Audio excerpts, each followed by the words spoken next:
Welcome to the UIAAA Connection podcast. Hometown Ticketing is proud to be the exclusive sponsor of the UIAAA Connection podcast and to provide schools nationwide with the best options for digital ticketing for their events.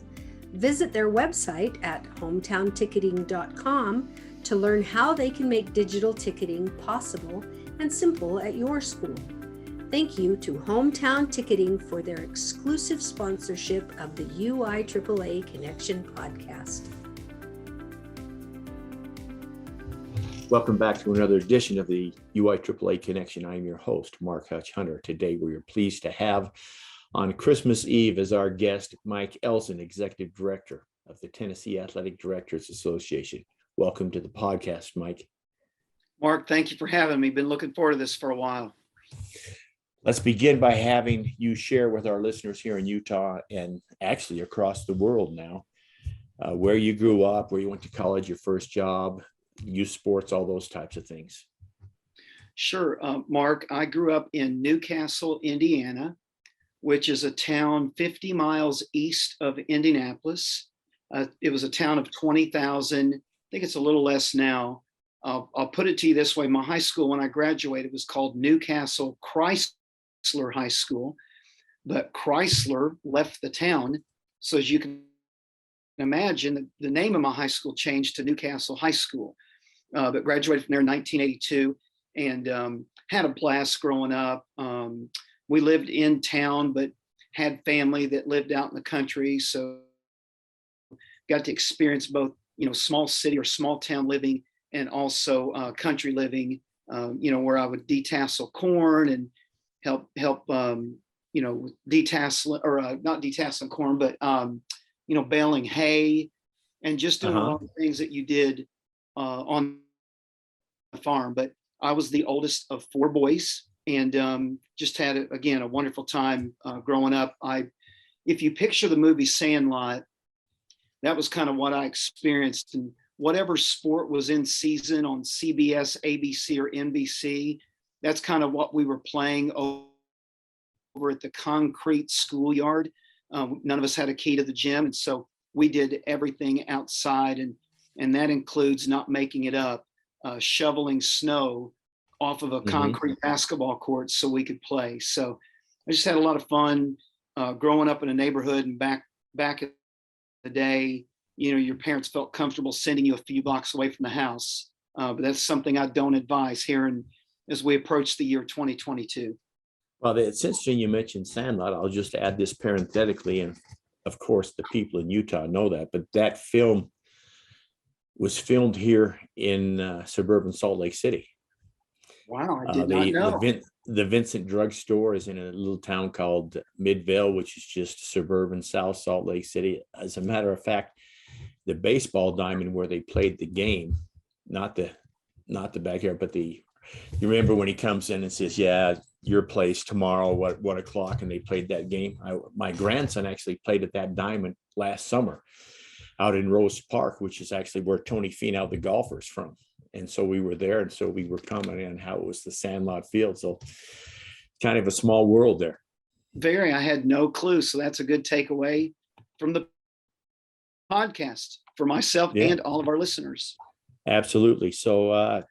So obviously you talked a little bit about how you played sports when you were younger, talk about where you went to college, and talk about what brought you on a path. I'm assuming you obviously coached before you became an AD. So share that with our audience. Well, and I'll dip back into high school a little bit. And you know this, you and I are Kovaleski brothers. And Mr. Kovaleski was my athletic director at Newcastle. And a little tidbit that I did not say earlier is my high school is the largest high school gym on a high school campus in the United States. When they bring in the temporary bleachers, it seats over 10,000 people. And so I just assumed every gym in the country was like that because every school in our conference seated 6,500 or more. So big gymnasiums in Indiana were important. But Mark, for my path as a coach or an AD began by how I watched Mr. Kovaleski model being a professional athletic administrator. And then I had a kidney disease when I was young.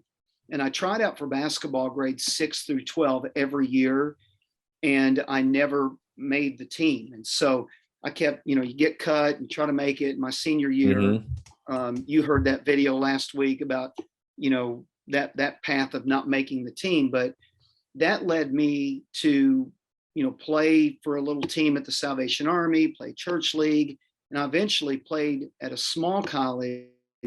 There were 3 of us from Newcastle that did not make the Newcastle team because I had a classmate named Steve Alford, who's now the head coach at Nevada. If that tells you anything about the talent level.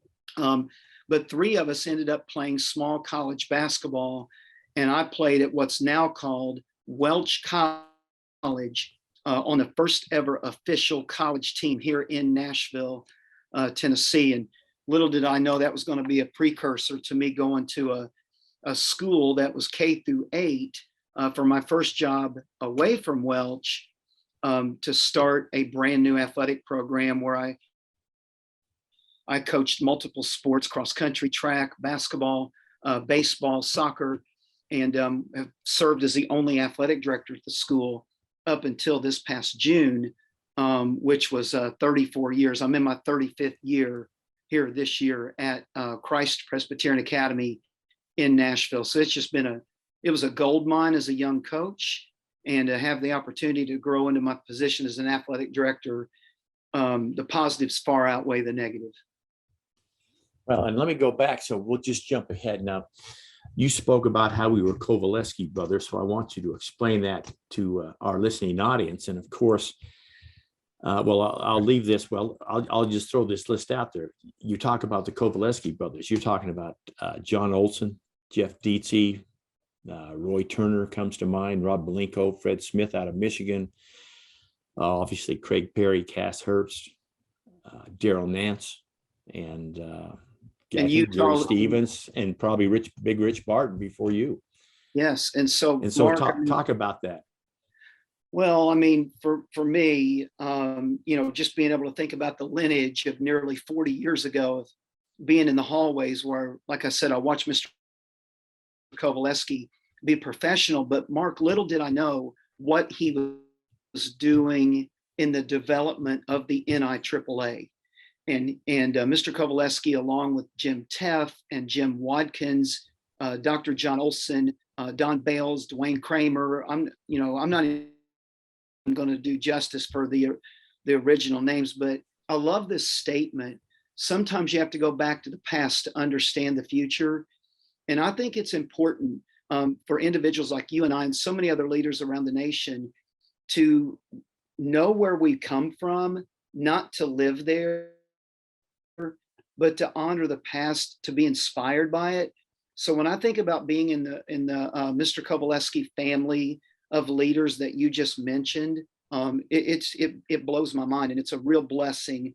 And there's also a responsibility. It's great to be part of a group of individuals like that, but there's a responsibility to honor that legacy and to grow it and help everyone become better than ever. And the recent 2021 winner, Tim Graham of Washington, represents that award as well as any of the names you just listed. And so anyway, it's just a tremendous honor. I don't know what more to say than that. Well, I look at that list, and well, actually, I know all of them personally. And to give you a little history on this, I was the chair of the awards committee when we discussed, Frank had left the NIAAA, Bruce had taken over, and having an award to name after him. What does it look like? What would the qualifications be? We decided on professional development. It was like a 2.5-year process. So it wasn't like the awards committee came up with this overnight. And of course, I look at it, and so it was a no-brainer. People said to me, well, Dr. John will win the first one. And I said, that's kind of obvious. I said, but let's get past 2007. Let's go to 2008. Who's it going to be? Who's going to be in 2009? And you look at a list of those names, and I'm honored to have known them all. And for me to be in that club with people like you, like Tim, like Big Rich, like Daryl, like everybody else that I mentioned, it's it's kind of mind blowing because I don't put myself in that club. I put myself as learned from them and continuing on. So it's a big deal. Well, and I think it's every name you listed, and again, we didn't get to list them all, but every one of those individuals have a growth mindset. They're lifelong learners. And if there was one phrase that we could tie to that award, I would say it's what you learn after you think you know it all that matters the most. And by that, I mean, currently there are 53 4-hour leadership training courses, which I'm sure for Mr. Kovalevsky and the other founders probably blows their mind from the first 8-hour course in 1996 to here as we just finished the national conference for 2021. But I think having a growth mindset, that's the biggest takeaway, or one of the biggest takeaways from those names you just listed. So you all as an awards committee back in the middle 2000s, you have a lot to be proud of in developing this award. Well, you're too kind, but it's like I say, when I thought of this award, I was thinking of people after John Ellson that would win it. And of course, my name was never there. And a lot of these people who I didn't know at the time, but I've come since to know weren't there. But it's a great thing. Why don't let's go back and shift gears a little bit and share with us some of the mentors and leaders you had in your life that made a difference along your journey. Sure. And for me, my number one mentor is my wife of 37 years, Mary. Our family's the M&Ms, Mike, Mary, Michael, our 33-year-old son, Marshall, our 30-year-old son, and Molly, our 27-year-old daughter. Honestly, Mark, all of them are mentors for me, but especially Mary, who has, spouses and living with an athletic administrator, they have to have patience, they have to have grace, and they just have to understand you're going to be gone all hours of the day. And my wife has been that for me. She has supported me. And so she definitely is my number one. And then, like I said, my children, isn't that amazing that our children can be mentors for us? I'm still trying to understand social media. Well, why not go to the next generation of individuals and learn from what they're learning as they grow up? And so that's been important. My great grandmother, Pauline Jester, she died in 1977, and she was a big time mentor for me, a great encourager. She inspired me to think bigger things than I, could ever think of myself. And she's like, dream big and use the gifts that you've been given by God to go bless other people. And here we are, 45 years later, if I'm doing the math right, and I'm remembering her like yesterday. And so, as far as mentors, my family definitely ranks number one in that scenario. Thank you for sharing that. Let's talk about, how long have you been an athletic director then? So it's funny, Mark, I was thinking about this the other day. I have spanned 5 decades. And here's what's funny about that. I remember growing up, I was a big baseball fan. And I remember them talking about Tim McCarver, a catcher for the Cardinals, who was a great game announcer. He played in 59 and played through the 60s, 70s, and into, I think, 1980 or 81. And they always talked about him spanning 4 decades. And I don't know why that resonated with me. But I've thought about, okay, I started at 1987 here at CPA. And I think officially I was the AD, maybe 89, and did that through last June of 2021. So I have spanned or touched 5 decades as an athletic administrator. And, but I don't, I'm in my 35th year at my school. I guess 33 officially would have been the number, or 32, but definitely over 3 decades of specific service as an athletic administrator.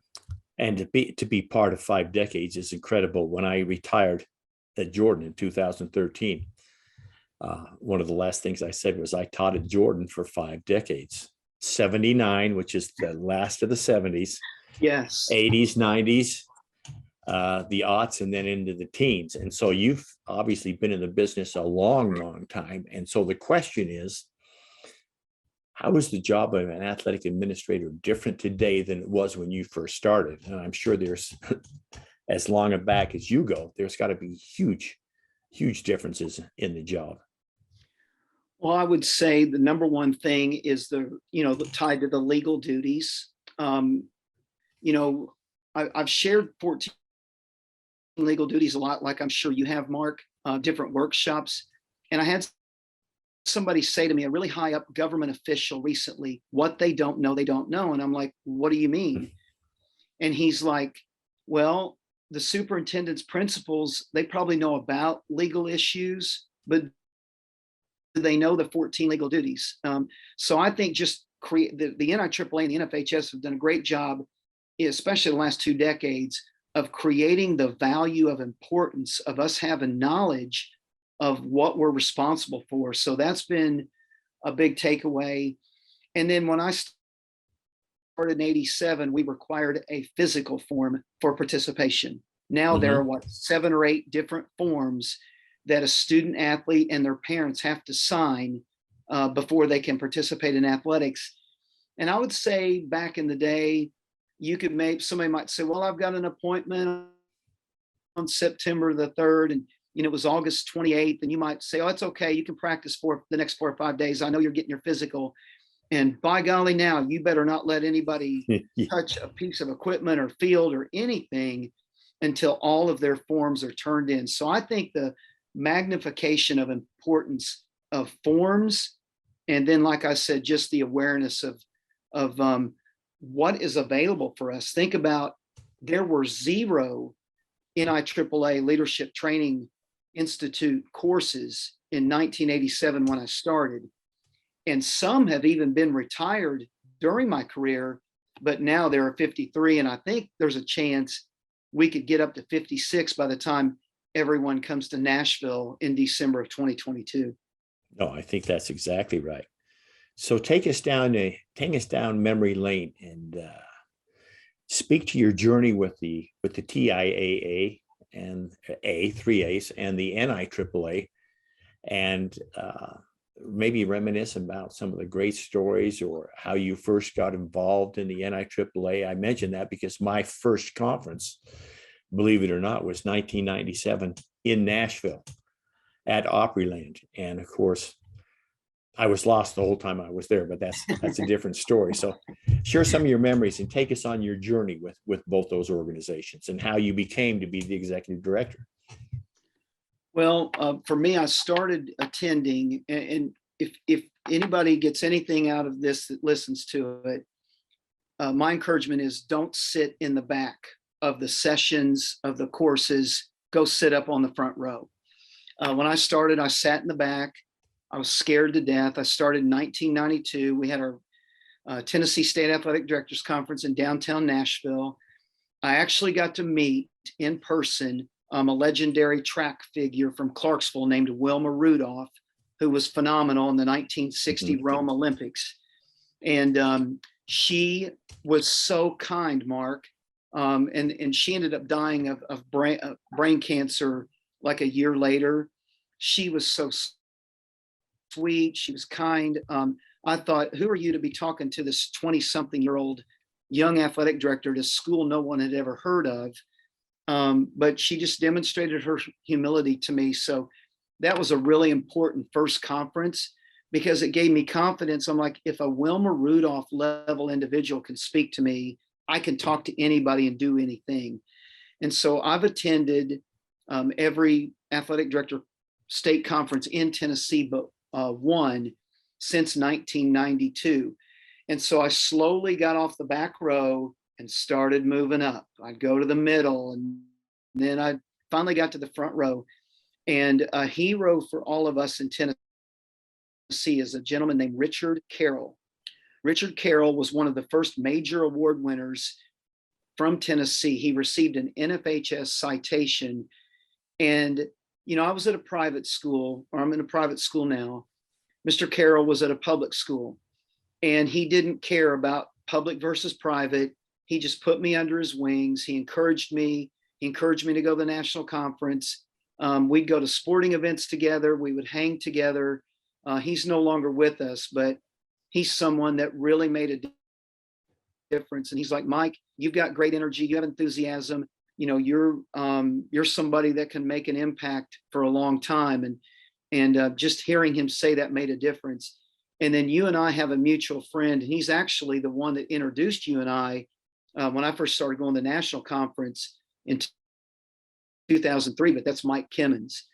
And so Mike, I was running around the state conference, and it looked like Mike was doing everything. And I was watching that, and I'm like, he can't be doing all this by himself. And so he encouraged me to start getting involved. He allowed me to help him prep for the conference. I started being his gopher. Mike, I need you to do this. I need you to do that. And he really helped me both at the state level and then again at the national level. And Mark, here's something. Tennessee wasn't represented at the Leadership Training Summit in Indianapolis in September. We weren't really represented at the Section 3 meeting until Mike Kimmons started going. So Mike Kimmons, he deserves a lot of credit for being a liaison between the TIAAA and the NIAAA, and also just kind of being a mentor, if you will, and kind of trying to bring us along and helping us gain confidence and making sure that we were getting out of our little bubble of Tennessee and more so on a national level. So it's just been an incredible journey. So many friends here in Tennessee, and they give me the strength to and support to be involved on the national level. So I'm really grateful for the state of Tennessee and my teammates here in the volunteer state. And you mentioned Mike Kimmons. Coincidentally, back to the Kovaleski discussion, Mike Kimmons would have been a member of the awards committee back when this happened with the Kovaleski Award. So small world once again. So share some of your successes. You were obviously through Mike, you became a state coordinator for Tennessee, began to attend those meetings. So share some of the successes you had about being the state coordinator before you became the executive director in Tennessee. Well, Rusty Taylor from Martin Westview, who is now Jeremy Davidson's the principal in the AD, but Rusty Taylor, he saw me taking all these classes early on. I took 4 in Indianapolis. We were in New Orleans, I think in 2004, and I took 4 more. And I just kept taking a bunch of classes, and he's like, Mike, it looks like you love learning. And I said, yes, sir. And he ended up basically handing me the baton and saying, I want you to take over this leadership training curriculum and program. And we might offer a couple of courses every year at the state conference. And so, Mark, I started asking other state coordinators, how do you do this? And eventually attended my first leadership training summit in the year 2007. And part of my draw to the NIAAA and TIAAA, honestly, was because it was in Indianapolis and I was 50 miles from my home. And so every conference before the conference started and at the end, I'd go see my parents and my siblings and family, and that made a difference. But, both you and I love a guy named Don Bales and Jim Watkins. They work really well together. They model leadership. And Don Bales, I love his simple truths. If you're listening, if you haven't been to it, it's called www.simpletruths.com. is an awesome website of inspirational videos and books.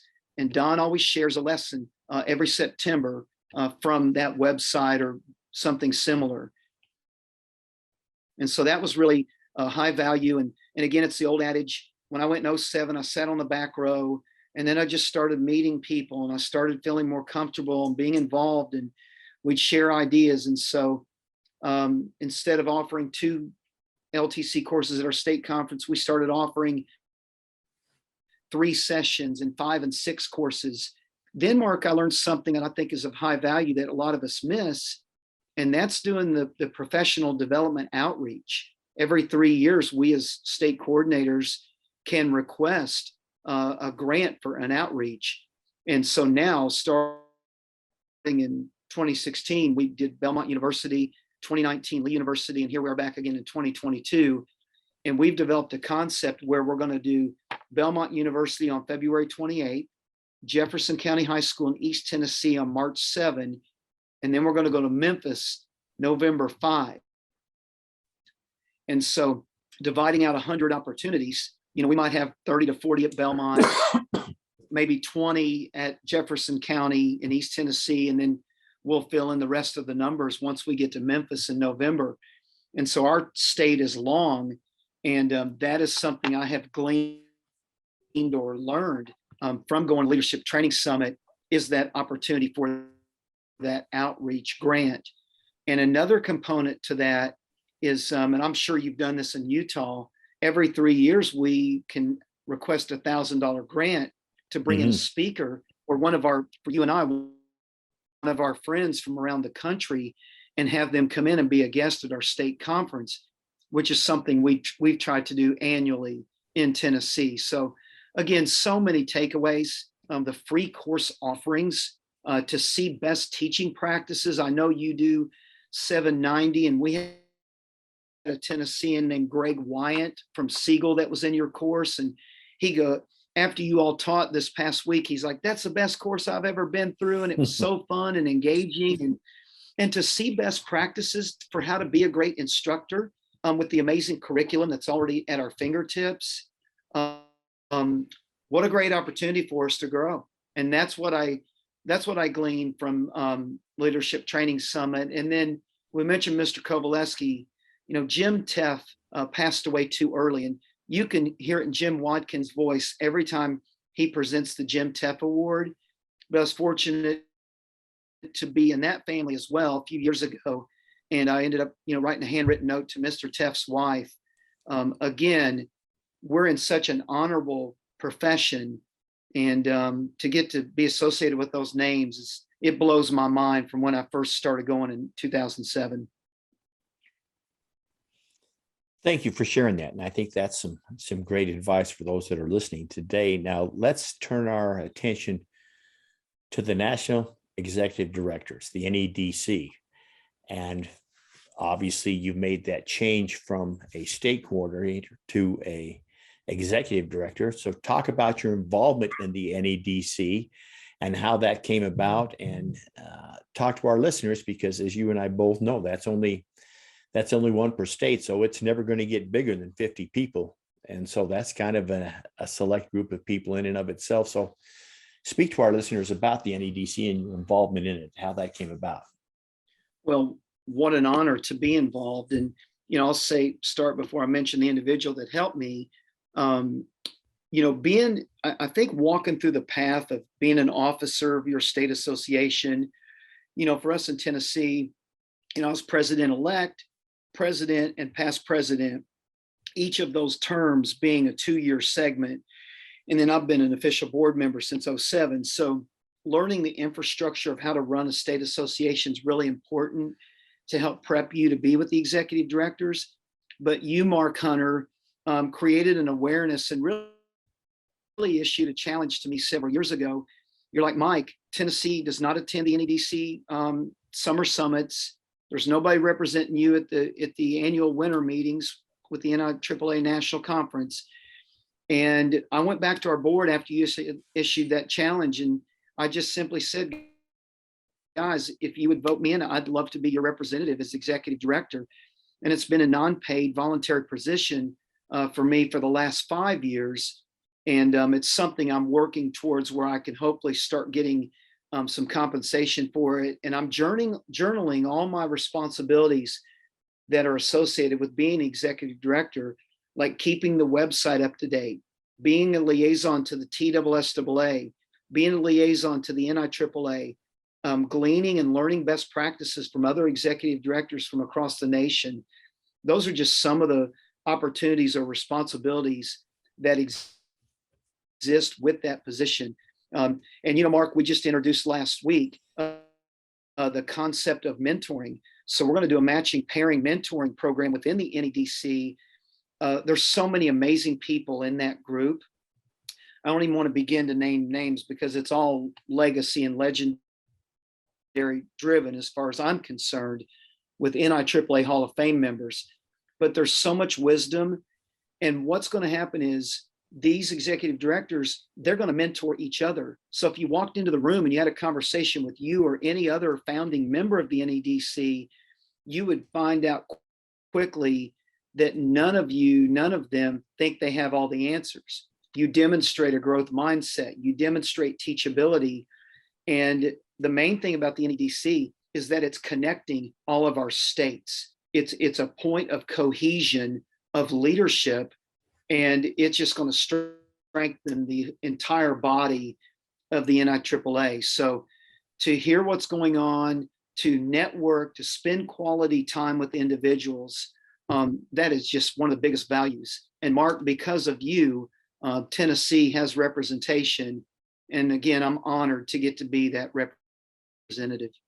No, thank you for your kind words. I appreciate it. Let's go back to your comment about mentoring, and let's take it back to the NIAAA, because you have had such a huge influence in the mentoring committee. For our listeners, you just stepped off as the chair of the mentoring committee, but talk about your work there and what a difference that has made across this nation and throughout the world. Well, for the last 20 months, we as an official mentoring committee have been on a listening, observing tour.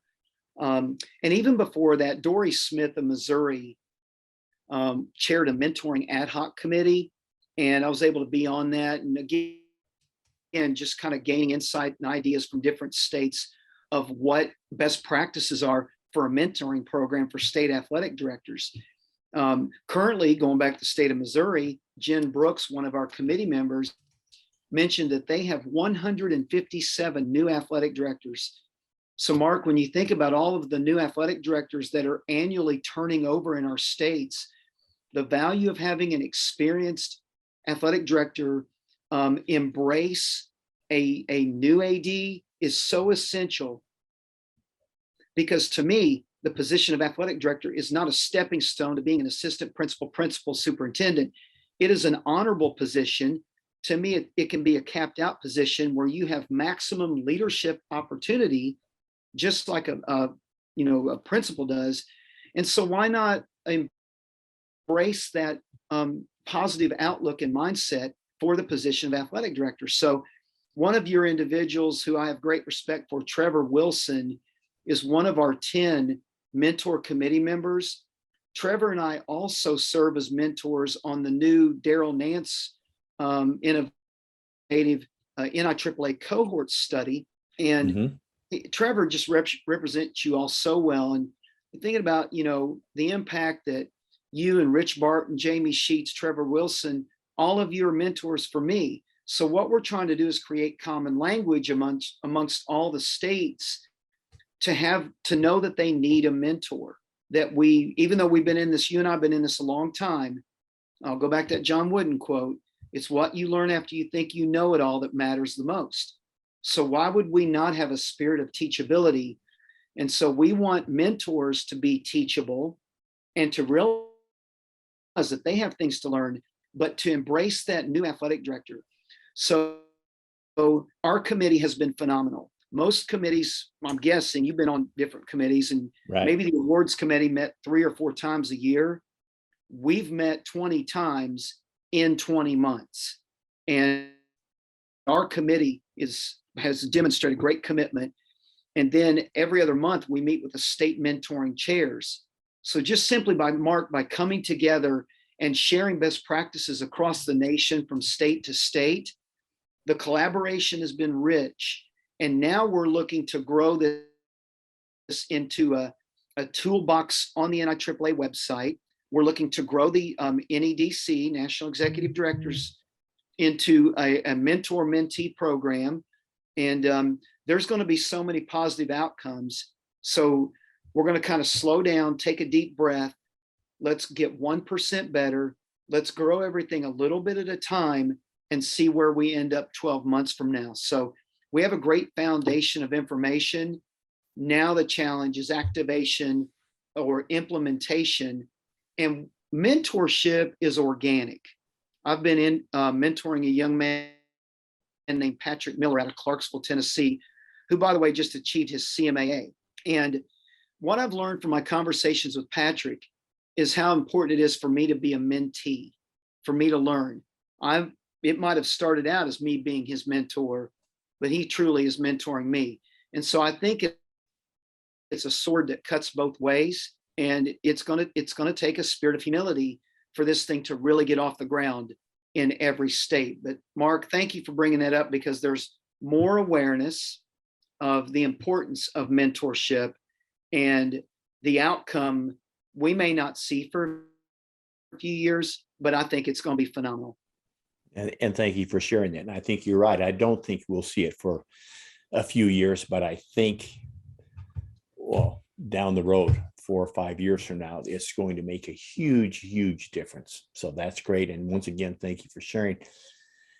Let's now just reminisce, you and I, about the past week, because we just got back from Denver. And we all know it's been 2 years since we met in National Harbor, but talk about the recent national conference and just talk to our audience that doesn't get the chance to attend, and just talk about the great things that happened there in Denver. Well, I'll start by saying the beauty of the NIAAA is that everyone who attends understands the role an athletic administrator plays in a school.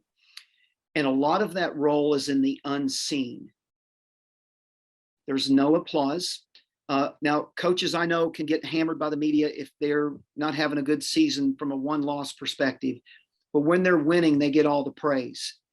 You don't get into athletic administration for the praise. You get in it to serve others.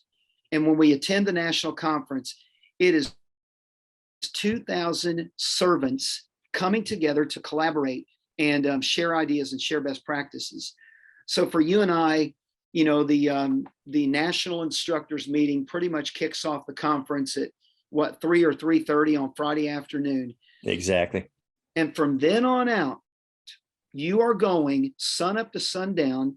My last day, I arrived at the convention center to help Jim Watkins and Don Bales and Arthur Ballard and Joey Struey at 6:15 a.m. Jim and Don were already there. And when you end the evening with the awards banquet at after 9 p.m., you realize you just put in a 15-hour day. But here's the thing. When you're going through it from Friday to Tuesday, you never think about, oh, I'm putting in a 15-hour day, because you just go from one thing to another, and everything is positive affirmation. Everything is helping me get better. You're seeing people that maybe you've never met. We mentioned our mentor committee. Several of us had never met in person until we had lunch on Saturday afternoon as our official committee meeting. Wow. Why'd we have lunch?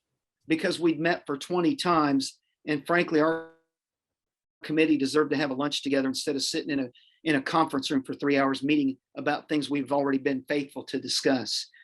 And so just breaking bread with people, getting to hug people, see people, talk to people, celebrate people, right? So we had an award ceremony Friday night. We had another awards ceremony Tuesday night. And for any aspiring athletic directors who are listening to this, I want to strongly encourage you, make sure you stay through the end of the awards banquet, because if you want to learn about the history and the true essence of the NIAAA and athletic administration, you're going to want to hear the stories of all the people who have come before us, because there's a reason they're an award winner. It's because they've worked really hard. But one other characteristic, they have a spirit of humility. And I think, Mark, that's what you and I just are feeding off of, and why we have so much adrenaline right now is from the power of positivity that stems from that amazing conference. Tell me this, because I mentioned to my lovely bride, Deborah, on the plane ride home, this conference, for some reason, they always seem to go too quick. Before you know it, they're gone. But this one seems like we just got started and it was over. I'm sure it's a function of the fact that we hadn't met for 2 years, but do you have the same type of feelings? Oh, it's what scripture says, our life is like a vapor. It appears for a little while and then vanisheth away. And I'm like, whoa, that conference truly did appear for a little while and then it vanished. But Mark, it's kind of like when I mentioned the movie Sandlot earlier. It's it's almost childlike. And I say that in a professional way, where we're like a child going to camp for a week. And if you remember when you were little, half-assed camp week, when that's what you have, that's what you experience when you go to the NIAAA. It literally is a professional development week of camp. And yeah, I thought it went so fast, but it's because we're around people that I believe truly care about each other. That, to me, if I had a poster of advertisement about what my experience was, I would say it's a group of people who truly care about each other from around the world, not just the nation, around the world. I will ask you this, and this comes up at least in every other podcast, but you talk about the NIAAA family. I talk about the NIAAA family, and I think it's so hard to describe. I've had people listen to the podcast and say, that's not really how it is it? And I said, no, that's exactly how it is. And so speak to the NIAAA family and really how you can hear about it, but until you experience that, you don't really understand it. Well, and I think I've spoken to some of it in the fact that Mark Hunter sees Mike Ellson and he's like, hey, you need to do this, or think about that, or hey, it's nice to meet you, or you've worn our polo. I've got the UIAAA shirt on right now. I still have my TIAAA vest. I love it. But when I put this on, I think about Mark Hunter and Rich Barton and Jamie Sheets and Trevor Wilson and so Michael O'Connor and so many other people in your state, and I feel connected to you, and that's what it truly is. And I was thinking about Bruce Whitehead the other day. I watched him, and by the way, if you've never been to a conference, go and just watch how leaders carry themselves. I was thinking about Bruce the other day and how he might say a word or two to me early on when I first started attending, and I'm like, how does that legend know my name? Bruce knows the NIAAA as well as anybody. And I was in a meeting with Don Bales and Doug Kilgore, Rich Barton, and Jim Watkins the other day, and I was just watching how they were responding to an issue. I was trying to glean their wisdom, how calm they were, how smart they were with their words. And to me, that captures the essence of the NIAAA. And I feel like they genuinely care. I mean, I can call Dave Ticker in Washington, Fred Balsamo in Connecticut, Bob Stratton in Virginia, Carol Dozerbren in New Hampshire. Rich Barton has been very encouraging to me, especially when I ran for that at-large election last year and did not win. But Mark, we in the NIAAA, if you don't win something or you don't get something you want, you just pivot. And then there are people that will help you. And I'll give you, I think to me, this sums it up for what I'm about to say. During the banquet on Tuesday night, it was discovered or announced that Becky Moran is going to be the next president of the NIAAA after Mike McGurk. And I congratulate Becky. I'm really proud of her. I'm happy for her. She and I helped co-write the NIAAA cohort mentor program. During the banquet, in the middle, Don Bales and Jim Watkins get up and start walking to me like they're the Blues Brothers. And I'm like, oh boy, what have I done? So they walk over to me and they just gave me words of encouragement. The domino of that is they know, we put everything we've got into it. We run for the election. If we don't win, we're disappointed. But the NIAAA gives you opportunities to pivot and serve in other areas. Well, after the banquet the other night, Anthony Fisher and Lacey London of Washington, Anthony in Minnesota, they ran the at-large election. Anthony won. Well, I went and found Lacey afterwards. And I just said, congratulations, there's going to be more opportunity. And to me, that's the long-term domino effect of the NIAAA. And maybe what if you're outside looking in, you don't understand. But Don Bales and Jim Watkins, and they're Hall of Fame members. And oh yes, for literally officially Hall of Fame NIAAA members. For them to have two Hall of Fame members think of Mike Ellson and have empathy, I don't know how better to frame up the true essence of why the NIAAA is so special. No, that is so very well said. And it takes me back to 99 when I lost the at-large election and felt just like you did. But look what happened to me since. For me, maybe losing that election could have been the best thing that happened to me, because it provided me the chance to be on the awards committee. It provided me a chance to be the chair. It provided me another chance to be on the board when Utah got its turn, a chance to be on the strategic plan. I mean, all those things, the leadership training, et cetera, et cetera. So very well said. What's the favorite part of your job, Mike? I think my favorite part of my job, I know most people say it's the students, and that's definitely an important part, but I have enjoyed finding great coaches who I know are going to love the students unconditionally. I've searched for coaches who are not going to be identified or defined by the scoreboard. I've searched for coaches that know that their true success, the true measure of success, is going to be discovered in 20 years, not now. And so that was my favorite part of my job, is trying to hire great men and women who would be strong leaders beyond the field or court of play. And then, to see them succeed, to know that they're loving the students unconditionally, and then to see them succeed, that to me is the true essence of success. That's a great answer and great insight. Thank you for sharing that. Let's finish up with a couple of questions here.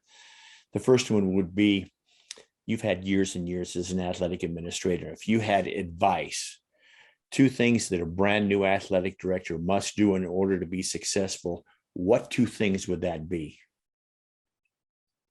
I would, number one, I always quote Coach Wooden, but I would say drink deeply from good books. Number 2, I'm going to give you 3. Number 2, I love the word industriousness, hard work. Be willing to work hard. And then be willing, and that ties into the industriousness part, be willing to work hard and to do things with that, knowing full well that you'll never be publicly praised. That's really important for a new athletic director. And that means you've just got to be driven to succeed in the unseen. What question should I have asked you that I failed to ask? Well, I would say, for me, what's my transformational purpose statement or my why? And I'm going to give you the answer to that question. I have a transformational purpose statement on my business card that says, I serve by demonstrating a genuine heart of care for everything I do for coaches and students participating in education-based athletics. So it's important for us to know our why, and that's my why. Well, I couldn't have said it better, and I can't think of a better point to end on. That concludes another edition of the UIAAA Connection. Once again, our guest has been Mike Ellson, CMAA, Executive Director of the Tennessee Interscholastic Athletic Administrators Association. Mike, thanks so much for being with us today. Mark, it's been a pleasure.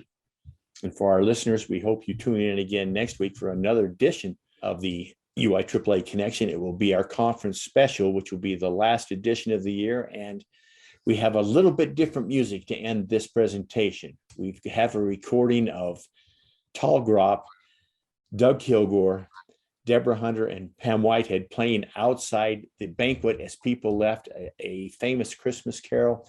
So thank you once again for being here. For our listeners, tuning in again next week.